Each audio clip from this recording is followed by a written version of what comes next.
सबसे बड़ी खबर, जहां बांग्लादेश की पूर्व पीएम शेख हसीना को फांसी की सजा। और बड़ी अंतर्राष्ट्रीय खबर आ रही है, बांग्लादेश की पूर्व पीएम शेख हसीना को फांसी की सजा सुनाई गई है। For all these 3 counts, we have decided to inflict her with only one sentence, that is sentence of death. Hello दोस्तों, फिर से स्वागत है। आज की वीडियो में हम बात करेंगे शेख हसीना के बारे में। बांग्लादेश की पॉलिटिक्स में संडे को एक ऐसा धमाका हुआ जिसका असर पूरी दक्षिण में एशिया पर पड़ेगा। एक ऐसा फैसला जिसने दुनिया को हिलाकर रख दिया। आईसीटी यानी इंटरनेशनल क्राइम ट्रिब्यूनल कोर्ट, जिसे शेख हसीना ने खुद बनाया था, उसने ही उन्हें फांसी का सजा सुना दिया। आरोप लगा कि उन्होंने मानवता के खिलाफ अत्याचार किया है। 78 साल की शेख हसीना पिछले 15 महीनों से भारत में निर्वासन में रह रही है। वो अगस्त 2024 में ढाका छोड़कर दिल्ली आई थी, लेकिन अब तक वापस नहीं गई। उधर बांग्लादेश भारत से उन्हें वापस भेजने के लिए मांग कर रही है। लेकिन सवाल है दोस्तों यहाँ पे कि क्या भारत हसीना को उनकी देश में वापस भेजेगा? अगर नहीं तो तब क्या होगा? और फांसी की सजा होने के बाद शेख हसीना के पास क्या क्या रास्ता है, जानेंगे इन सभी सवालों की बात आज की इस वीडियो में। सबसे पहले ये जान लेना दोस्तों कि आईसीटी ने जो फैसला दिया है, क्या उस फैसले को भारत के लिए मानना मजबूरी है? क्या कहती है प्रेडियर पर संदेह यानी कि एक्स्ट्रा ऑर्डिनरी ट्रीटी? दरअसल बांग्लादेश और भारत 2013 में एक एक्स्ट्राडिशन ट्रीटी हुई। सिंपल भाषा इसका मतलब है, अगर इन देशों का कोई भी क्रिमिनल दूसरी देश में रहती है तो उससे वापस उनकी देश भेजा जाएगा, लेकिन उसकी कुछ शर्तें थी। पहला, वो ऑफेंस जो दोनों देशों में क्राइम माना जाएगा। दूसरा, कम से कम 1 साल की सजा मिली हो। और तीसरा, अपराध की कोशिश या हेल्प और उनको उकसाने में भी शामिल हो। 2016 में उसे और आसान बना दिया। अब एक्स्ट्राडिशन के लिए परफेक्ट एविडेंस की भी जरूरत नहीं पड़ती, बस रिक्वेस्ट करने वाली देश अदालत का बुरान होना ही काफी है। इसी के तहत शेख हसीना पिता शेख मुजीबुर रहमान की हत्या में शामिल 2 दोषियों को 2020 में भारत से बांग्लादेश भेजा गया था। तो अब सवाल है कि क्या बांग्लादेश की यूनो सरकार ने कभी इससे पहले शेख हसीना की मांग नहीं की, जो अब तक हसीना भारत में ही है? इसका जवाब है हाँ, बिल्कुल मांग की थी। हसीना की भारत आने के सिर्फ 4 महीने के बाद ही ढाका ने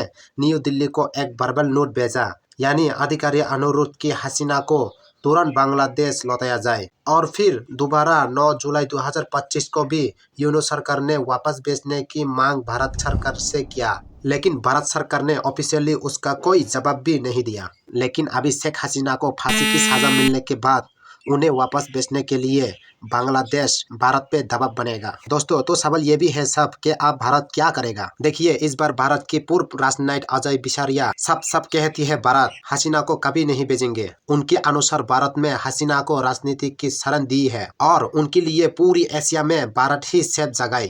हसीना की वापस जाते ही के बांग्लादेश में आर्सिता और गृह युद्ध जैसे हालात बन सकती है, और ये भारत के लिए एक बड़ा सुरक्षा संकट होगा कि भारत कानूनी रूप से हसीना को वापस भेजने के लिए इनकार कर सकता है। लेकिन जवाब है हाँ, लेकिन उसकी 2 तरीका है। पहला, आर्टिकल 6, जिसके अनुसार अगर भारत मान ले कि मुकदमा राजनीति है, लेकिन दिक्कत यह है कि जेनोसाइड, मर्डर और क्राइम अगेंस्ट ह्यूमैनिटी को राजनीति माना नहीं जा सकता। दूसरा, आर्टिकल 8, ये भारत का सबसे मजबूत कार्ड है। इसके अनुसार अगर आरोपी को फेयर ट्रायल नहीं मिला है, अगर उनकी जान को खतरा है, या अगर अदालत का गठन ही है राजनीति की मकसद से हुआ है, तो भारत एक्स्ट्राडिशन से मना कर सकता है। और यूएन पहले ही आईसीटी की क्रेडिबिलिटी पर सवाल उठा चुका है। इससे भारत की दलील और मजबूत बन जाती है। अब सब इस प्रोसेस पर हसीना भी लगातार पॉलिटिकल बदले का आरोप ही लगाते रही है, क्योंकि उनको अपना पक्ष रखने के लिए वकील नहीं मिला जो इनका पक्ष को गुट में रख सके। लेकिन सब रीजन के अलावा सबसे बड़ा दिक्कत है कि भारत हसीना को वापस भेजने के लिए मना कर देता है।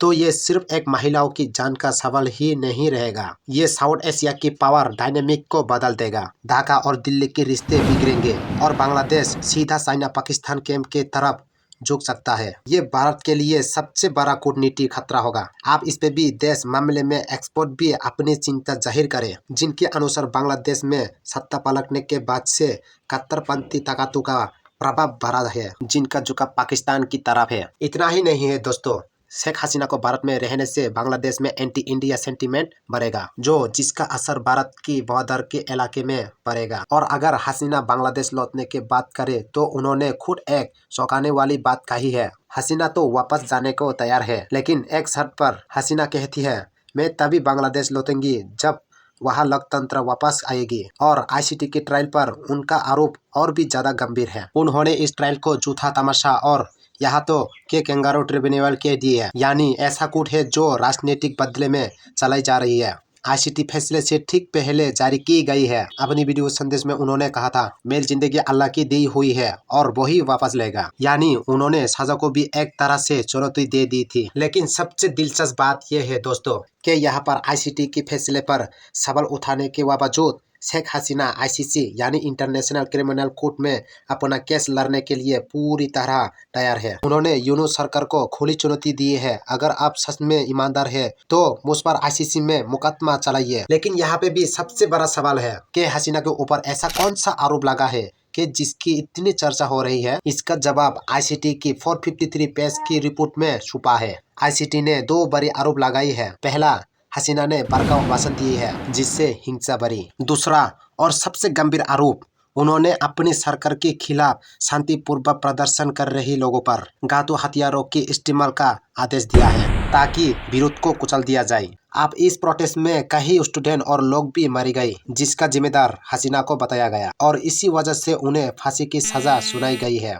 इन सब मामलों में सिर्फ हसीना ही नहीं बल्कि पूर्व गृह मंत्री असदुज्जमान खान कमल को भी ट्रिब्यूनल की फांसी की सजा सुनाई दी गई। और वही तीसरे आरोपी पूर्व आईजीपी अब्दुल्ला अल मामून को भी 5 साल की सजा सुनाई है। इसके अलावा मामून को सरकारी गवाह भी बनाया गया। साथ ही कोर्ट ने हसीना और असदुज्जमान खान के प्रॉपर्टी को भी जब्त करने का आदेश दे दिया। और इन सब में सबसे इंटरेस्टिंग बात है दोस्तों कि जिस आईसीटी ने हसीना को सजा सुनाई गई है उसकी शुरुआत साल 2010 में हसीना ने ही किया है। उस समय उसका मकसद था 1971 युद्धों के सच, लेकिन शायद हसीना को भी नहीं पता था कि एक दिन यही कोर्ट उन्हें ही दोषी ठहरा देगा। वही अगर इस कोर्ट की पावर जानेंगे तो आप भी कहेंगे भाई कि बहुत ही शक्तिशाली है। ये कोर्ट किसी भारी नेता, मंत्री और पूर्व सीएम को गिरफ्तार, ट्रायल और सजा दे सकती है। आप कोर्ट तो सजा सुनाई दिया है, लेकिन आप सवाल ये भी है कि क्या हसीना के पास कोई इलीगल ऑप्शन है जो उन्हें बचा सकती है?